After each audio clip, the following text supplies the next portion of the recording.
好，各位同學大家好啊！咁嚟緊嗰個嘅文憑試就會到咯喎。咁黃 Sir 咧希望喺呢度咧就同大家分享幾個嘅 tips。咁希望咧大家今次喺個文憑試咧可以考試順利嘅。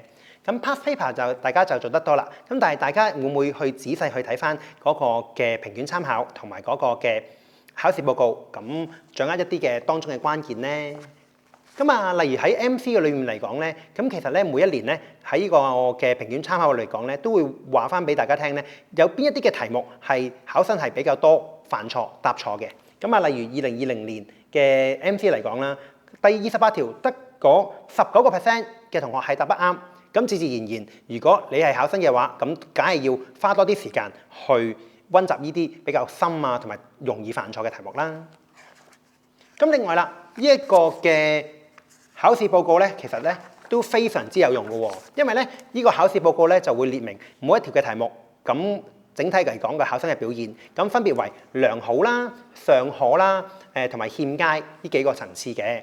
如果係一啲嘅欠佳嘅題目嘅部分嘅話咧，咁咧同學咧就要留意究竟當中啲同學犯咗啲咩錯咧 ？OK， 有啲咩情況我哋要值得留意嘅咧？咁你哋咧就唔會去犯呢啲咁嘅錯誤咯。